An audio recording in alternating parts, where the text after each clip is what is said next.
The first thing I noticed was the bed, not the ocean outside the balcony, not the rain sliding down the glass like melted silver, not the little basket of complimentary mints with a handwritten note that said, "Welcome, wedding guests."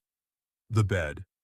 One queen bed, tucked neatly in the center of a room that suddenly felt about 6 inches wide. Tessa Reed walked in behind me carrying two garment bags, a makeup case, and enough calm to make me suspicious. "Well," she said, looking at the bed, "that's inconvenient." I laughed once because my body needed somewhere to put the panic. Inconvenient? That's your word? What word would you prefer? Catastrophic, biblical, potentially career-ending for my dignity.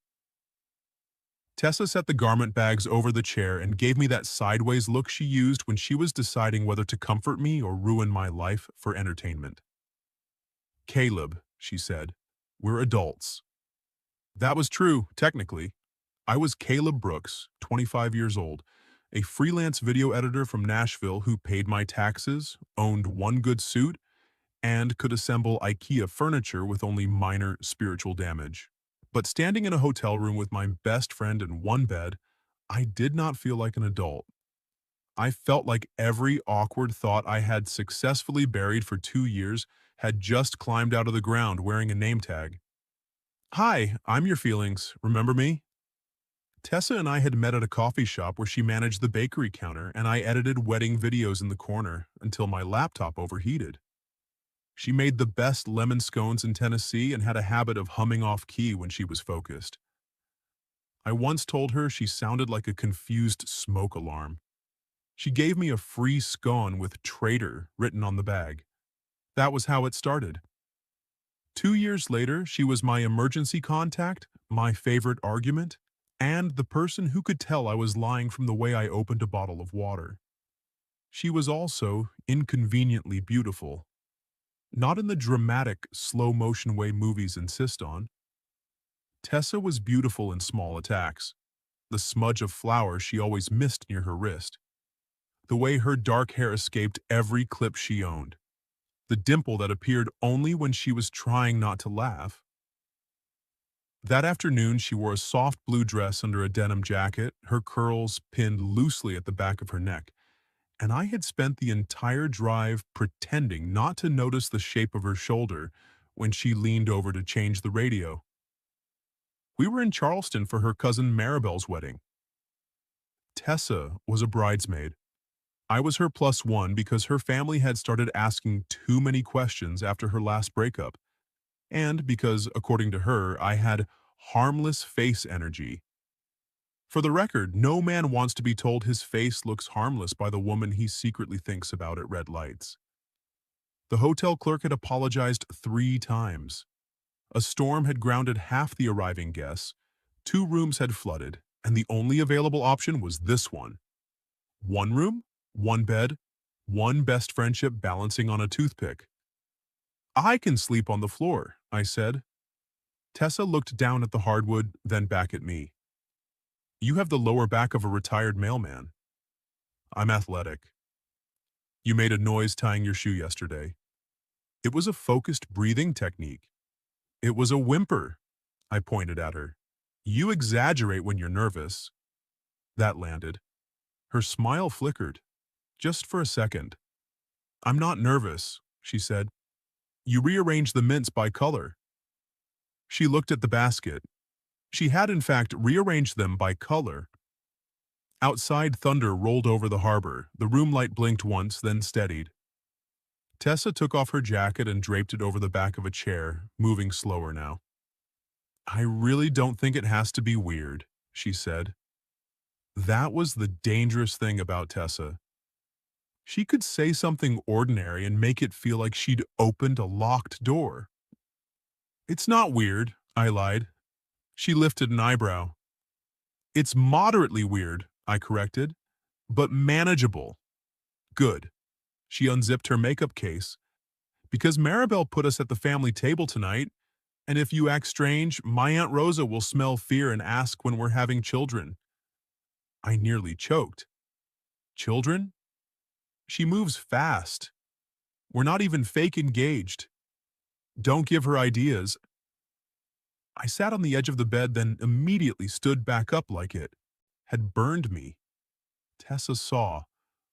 Of course she saw. Her face softened in a way that was worse than teasing. Caleb. Nope, I haven't said anything. You said my name in the tone women use before they gently remove a man's internal organs? She came closer, stopping in front of me, close enough that I could smell vanilla, rain, and the faint floral shampoo she used, close enough that the air changed. We've slept in the same apartment before, she said, on separate furniture. You fell asleep on my couch during that documentary about mushrooms. That documentary was emotionally demanding. You drooled on my throw pillow. I trusted you with that information. Her smile returned, but it didn't hide the nerves in her eyes this time. Tessa was brave in public and careful in private. After her ex, Julian, had made every conversation feel like a performance review, she'd stopped asking for much. She joked instead. She deflected. She made herself easy to be around so nobody noticed when she was lonely. I noticed. That was the problem. Because somewhere between coffee refills and late-night grocery runs, I had stopped being harmless. At least on the inside, and I had no idea if she knew. My phone buzzed on the nightstand. A text from my older sister, Brooke. Don't do anything stupid at the wedding. Then another. Actually knowing you, do something stupid. You've been in love with her long enough. I lunged for the phone, but Tessa was faster. She didn't grab it. She just glanced down. Her eyes moved across the screen. The room went silent. Every raindrop on the balcony sounded louder. Tessa, I said carefully. She looked at me, and for once she didn't have a joke ready. You're in love with me? She asked. I opened my mouth. Nothing came out. That was when someone knocked hard on the door. Tessa? A woman called from the hallway. Hair and makeup in 20 minutes. And your aunt wants to know if Caleb is the serious one or just the handsome friend. Tessa didn't look away from me. The corner of her mouth trembled like she was fighting a smile or fear or both. Handsome friend, she whispered. Tessa. She stepped closer, so close her dress brushed my knee. Then she took my hand. Not dramatically, not like a movie. More like she had decided something and was terrified she might change her mind if she waited. Her fingers were warm around mine. Sharing a bed is no big deal, she said, but her voice had gone softer. Then she placed my hand on her waist, and I forgot every safe thing I had ever planned to say. There are moments in a man's life when he becomes painfully aware of his own hand. Mine was on Tessa's waist, not hovering, not accidentally brushing. On her waist, where the blue fabric of her dress curved under my palm and her breath caught like she'd been surprised by her own courage. The knock came again. Tessa, the woman in the hall called. 20 minutes. Okay, Tessa called back, still looking at me. Her voice sounded normal. Her pulse under my thumb did not. I swallowed. You read the text. I did. My sister is dramatic. Is she wrong? That question hit harder than it should have, probably because Tessa was still holding my wrist like she wanted my hand exactly where it was. Like if I tried to pull away, she might stop me. I should have lied. Made a joke. Saved the friendship by tossing myself on the nearest emotional grenade. Instead, I said, no. Tessa's eyes widened. My hand tightened, barely at her waist. She's not wrong. The hallway went quiet. Somewhere nearby, a door shut. Rain whispered against the balcony glass. Inside the room, everything seemed to wait. Tessa released my wrist, but she didn't move away. How long? She asked. I let out a breath, half laugh, half surrender. Do you want the version where I pretend it's recent and dignified? No. Then, I don't know exactly. It wasn't one big lightning strike. I glanced down at my hand on her waist because apparently I had no survival instinct. It was more like realizing every room got better when you walked into it, and every good thing that happened to me felt unfinished until I told you. Her lips parted. I immediately wanted to walk into the ocean. That was too much, I said. I had a whole plan to never say any of that. What was the plan? Die, quietly, of emotional constipation. A laugh escaped her, soft and shaky. Sounds healthy. I was committed. She looked down and her fingers found the cuff of my shirt. She pinched the fabric lightly, rubbing it between thumb and forefinger, the way she did with napkins when she was thinking. I didn't know, she said. That hurt more gently than I expected. I know. No, I mean, she looked up. I didn't let myself know. I went still. Tessa's humor faded, leaving something bare underneath. After Julian, I kept telling myself safe was the only thing I wanted. Safe friends, safe plans, safe rooms where nobody wanted anything from me. I don't want to be another person wanting something from you. I know. Her voice warmed on the words. That's the thing. You never made me feel cornered. You just stayed. You noticed when I was tired. You learned my coffee order and pretended it wasn't a big deal. You sat with me on my kitchen floor when I cried over a broken mixer like it was a dead pet. That mixer had personality, and it smoked. It was passionate. She smiled, but her eyes shone. Then she stepped into me. Not all the way. Just enough that my palm slid a fraction around her waist and the front of her dress brushed my suit jacket. It was the smallest distance in the world, and crossing it felt enormous. I'm scared, she admitted. The confession undid me. I lifted my other hand slowly, giving her every chance to back away, and brushed a loose curl from her cheek. Of me? No. Her gaze flicked to my mouth, then back. Of losing you. I had imagined kissing Tessa more times than was respectable, in kitchens, in parking lots. Once, embarrassingly, while she was explaining how yeast worked and I realized I had not heard a word for 4 minutes. But I hadn't imagined this. Her reaching for me first and looking at me like the wanting was not just mine. You won't, I said. You can't promise that. No. My thumb moved once at her waist. But I can promise I'm not looking for a quick version of you. Her breath trembled. Another knock came, sharper this time. Tess? If you're not downstairs in 15, Maribel is going to start stress-eating Jordan almonds. Tessa closed her eyes. My family has no respect for emotional turning points. Honestly rude. She laughed and the sound steadied us both. Then, to my complete devastation, she stepped back. My hand fell from her waist. The absence of her was loud. We have to go, she said. Yes, wedding, family table, handsome friend. Her smile turned wicked. Serious one, maybe. My brain stopped functioning for the second time in 5 minutes. Maybe? She moved to the mirror and picked up her lipstick. Don't look so pleased. I said maybe. I'm not pleased. This is my neutral face. You look like a golden retriever who just heard the word park. I have layers.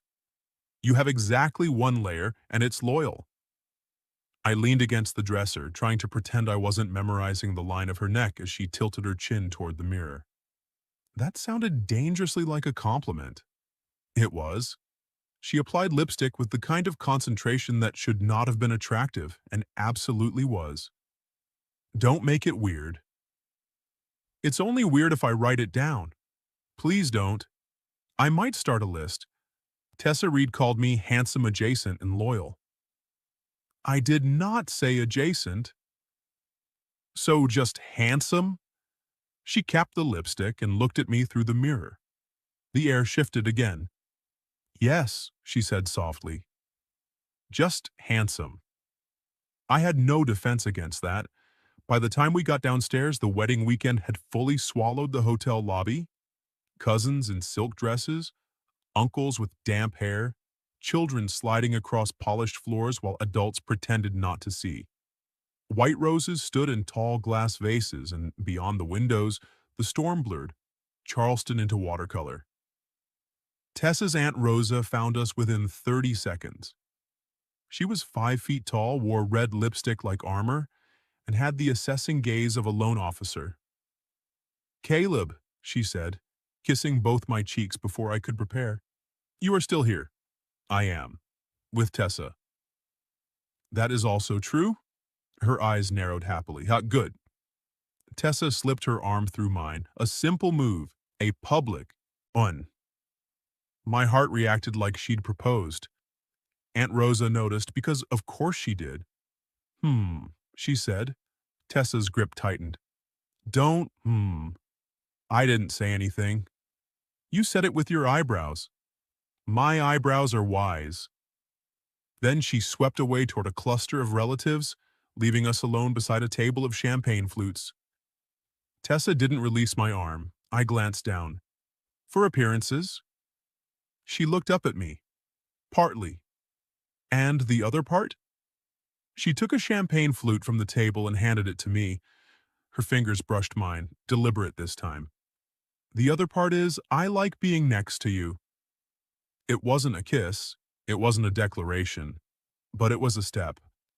And when the string quartet began warming up in the ballroom, Tessa leaned her head briefly against my shoulder like she was testing how it felt to be seen choosing me.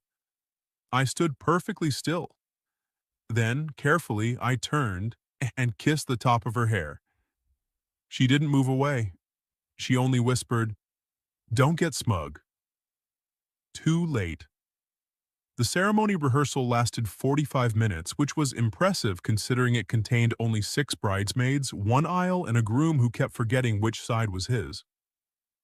Tessa stood 3 places ahead of me in the lineup, bouquet substitute in hand, pretending to listen while Maribel's wedding planner explained a graceful walking pace for the 4th time. Every few seconds, Tessa glanced back. Every time she caught me watching, she made a face. The first was subtle, a tiny eye roll. The second was a silent plea for rescue. The third involved her pretending to faint into another bridesmaid's arms. I had never been more in love in my life. After rehearsal, dinner moved to a private room off the hotel restaurant. All candlelight and rain-dark windows and relatives who treated seating charts like military strategy. Somehow, I ended up beside Tessa. "Did you bribe someone?" I whispered as we sat. "No." "Tessa." "I complimented the planner's earrings and mentioned you get anxious if seated too far from me." I stared at her. "You weaponized my devotion." She unfolded her napkin with perfect innocence. "Efficiently." Under the table, her knee brushed mine. It could have been accidental. Then it happened again. Not accidental. My entire body became aware of one point of contact, her bare knee against the fabric of my pants. I took a drink of water like a man trying to survive a desert. Across the table, Aunt Rosa watched us over her wineglass. "So," she said, smiling like a cat near an open pantry. "How long have you two been together?" Tessa coughed. I looked at her, giving her the choice. Fake answer, real answer, joke answer, anything she wanted. She surprised me by reaching under the table and taking my hand. Her fingers slid between mine. "Officially?" she asked. Aunt Rosa leaned forward. Maribel, the bride, leaned forward. 3 cousins leaned forward. I stopped breathing. Tessa's thumb moved once across my knuckles. "We're still figuring that part out." The table erupted, not loudly exactly, but with the particular delighted chaos of relatives who smelled romance and had been waiting years to pounce. "I knew it," Aunt Rosa said. "You did not," Tessa argued. "I am wise. You are nosy. Same gift, different packaging." Maribel clasped her hands under her chin. Oh my gosh, this is adorable. It's not adorable, Tessa said, though she was blushing. It's a little adorable, I said. She turned to me. Traitor, you gave me your hand. I became compromised. Her blush deepened, and I wanted to keep that color on her face forever. Dinner passed in waves of laughter, toasts, clinking glasses, and Tessa leaning toward me whenever someone said something funny. Each time she did, her shoulder pressed against my arm. Each time she stayed a second longer than necessary. At dessert, the servers brought out tiny key lime tarts. Tessa took one bite of hers and closed her eyes. Oh, she said, that sound should have been illegal in public. I looked down at my untouched tart. Do you want mine? Her eyes opened. I'm not taking your dessert. You stared at it with intent. I did not. You looked like a pirate spotting a merchant ship. I simply appreciated its structure. I pushed my plate toward her. She tried to resist for approximately 2 seconds before stealing a bite. You're too easy. Only with you. The words came out low, honest. Her fork paused. Around us, the room carried on, but Tessa's attention narrowed to me. Candlelight caught in her eyes. Her mouth softened, a little green lime filling at the corner. Without thinking, I reached up and brushed it away with my thumb. Her breath stopped. So did mine.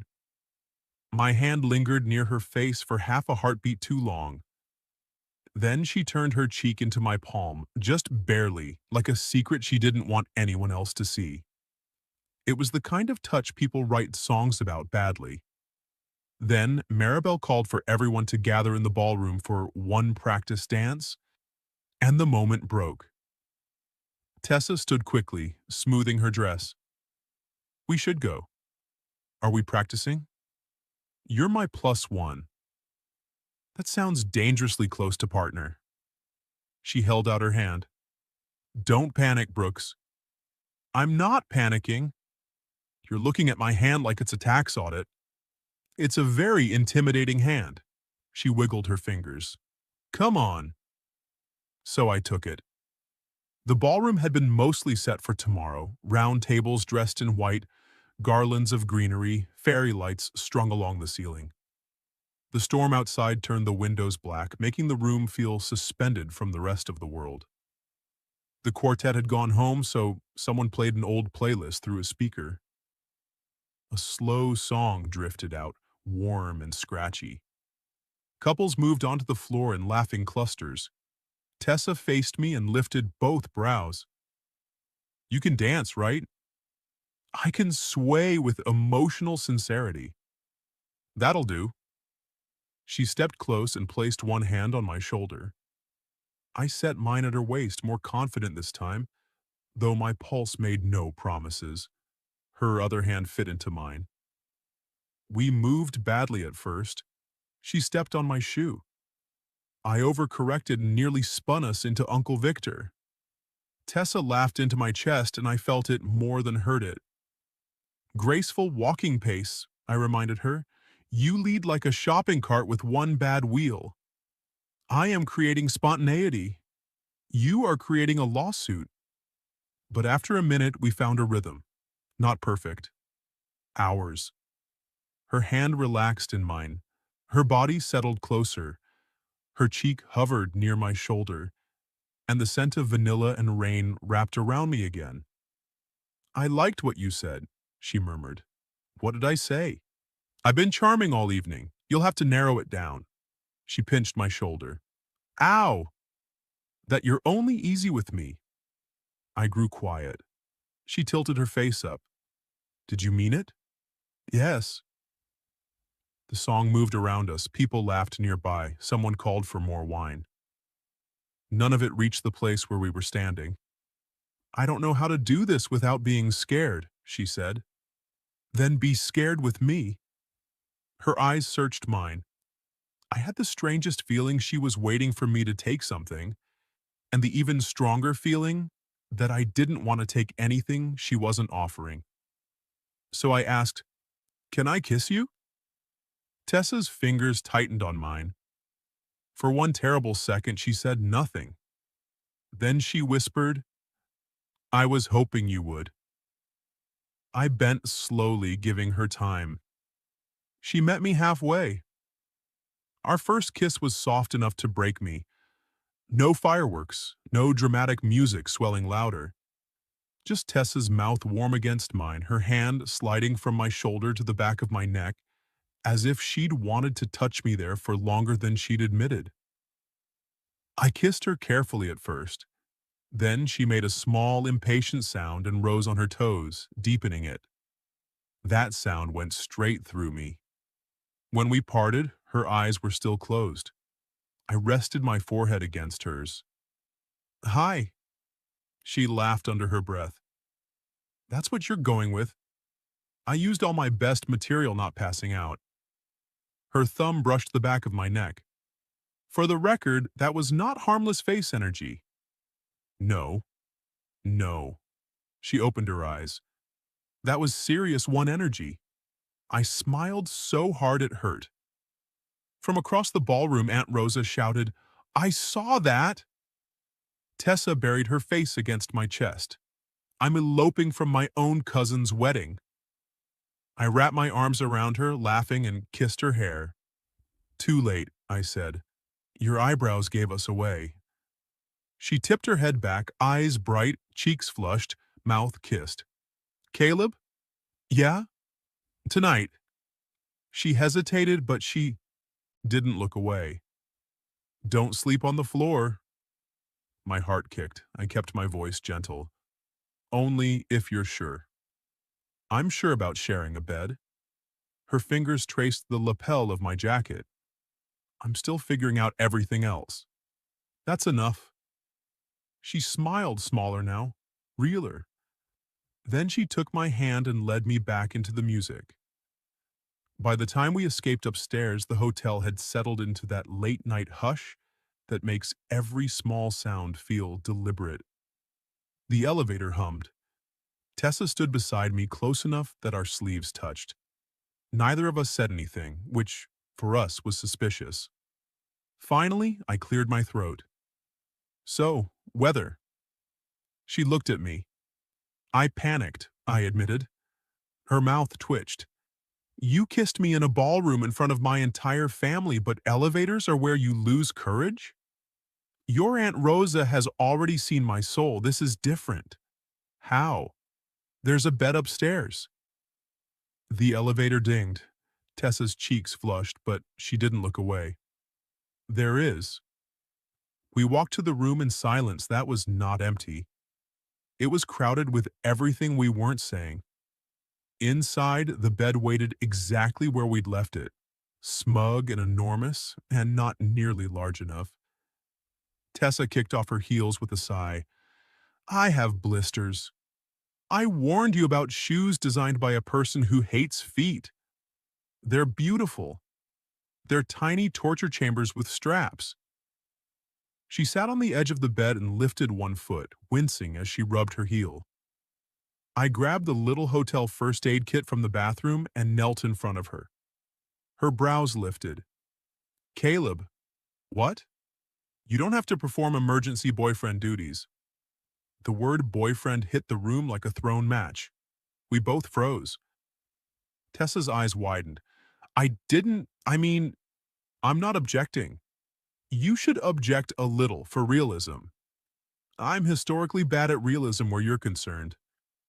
She looked down at me, her expression softening. I took out a bandage and held it up. "May I?" She nodded. I rested her foot gently on my knee and placed the bandage over the small, angry mark near her heel. It was ridiculous how intimate it felt. Her skin warm in my hand, her dress brushing my wrist, her watching me like I was doing something more important than covering a blister. When I finished, I didn't let go right away. "Tess," I said quietly, "about the boyfriend thing." She swallowed. "I don't need a title tonight." I don't need you to leap across some imaginary finish line because we kissed and your aunt started planning centerpieces. A weak laugh escaped her. But I do need you to know something. I looked up at her. If you ever want that word with me, I want it too. Her lips parted. For a second, she looked younger somehow, not childish, just unguarded. I thought wanting someone meant losing ground, she said. I stayed still. With Julian, everything I gave became something he could use. My time, my feelings, even my favorite songs. She glanced away, embarrassed by the confession. After him, I promised myself nobody would get that much access again. I hate that he made you feel like loving someone was a liability. Her eyes shone. I set her foot carefully down and sat beside her on the bed, leaving space between us even though my whole body objected. Tessa looked at that space. Then she crossed it. She leaned her shoulder into mine first, then her head. Then slowly she slid her hand into mine. I don't feel like I'm losing ground with you, she whispered. I feel like I'm finding somewhere to stand. That did it. I turned toward her and she lifted her face like she already knew the shape of my answer.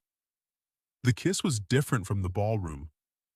Slower, quieter, a little uncertain at the edges. Her hand came to my jaw, thumb brushing over the place I'd nicked shaving that morning. Mine settled at her waist, and when she sighed against my mouth, the sound went through me so sharply I had to pull back. Not far, just enough to breathe. She smiled faintly. You okay? No, I'm being extremely noble and it's killing me. A laugh burst out of her, bright and relieved. Poor Caleb. I suffer beautifully. You do have tragic eyebrows. I've been told they're expressive. She touched one with her fingertip. They're currently saying, I would like to kiss you again, but I'm trying to be respectful. My eyebrows are very articulate. Then tell them I'm going to change into pajamas. My eyebrows support this plan. She stood, still smiling, and disappeared into the bathroom with her overnight bag. I changed faster than any man had ever changed, then sat on the far edge of the bed in sweatpants and a t-shirt, staring at the wall like it contained instructions for survival. The bathroom door opened. Tessa came out wearing an oversized cream sleep shirt and plaid shorts, hair loose around her shoulders. I forgot the wall existed. She pointed at me. Don't look at me like that. Like what? Like I'm dessert you're trying not to order. I gave you my key lime tart earlier. This is precedent. She laughed, but the blush returned. We climbed into bed like two people defusing a bomb. There were rules, unspoken but obvious. Space, care. No pretending this was casual when neither of us felt casual at all. For 3 full minutes we lay on our backs, separated by an invisible line down the center of the mattress. Rain tapped the balcony glass. Tessa sighed.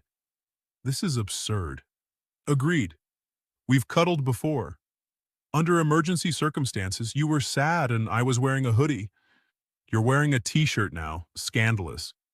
I'm practically a temptress. She turned onto her side, facing me. In the dim light, her eyes looked almost black. Caleb? Yeah? Can you hold me? Every joking part of me went silent. I turned toward her and opened my arm. She moved in carefully, then all at once, tucking herself against my chest like she belonged there and was afraid to believe it. My hand found her waist, her fingers curled in my shirt. For a long time, we just breathed. This is not no big deal, she murmured. No. I lied earlier. I know. She tipped her face up. Did you? About what? When you said it wasn't weird. I smiled. Massive lie. She kissed the underside of my jaw so softly I almost missed it. Almost. Tessa, I breathed. She settled closer, her cheek against my chest. Just that. For now. I kissed her hair. Anything you want. In the morning, I woke to sunlight after the storm and Tessa's leg thrown over mine. My arm was numb. I would have let it die there. She stirred, blinked up at me, and smiled sleepily before remembering everything. Then her smile deepened. "Morning, serious one," she whispered. I brushed hair from her face. "Morning, maybe, girlfriend." She groaned and hit against my chest. "You're impossible. You started it." I placed one hand on my waist and your entire life fell apart. "Accurate." She laughed, then lifted her head and kissed me. Morning kisses should come with warnings. This one was warm and soft and full of all the things we hadn't named yet. When she pulled back, her expression turned thoughtful. "What?" I asked. "My cousin gets married today. I heard rumors. And after that, we go home." The words settled between us. Home meant her bakery counter, my laptop corner, our routines waiting like nothing had changed, except everything had. I traced my thumb along her knuckles. "Then we go home different." She searched my face. "You make that sound easy." "No, I make it sound worth it." Tessa looked at me for a long moment, then she smiled, nervous and brave. "Okay," she said. "Different."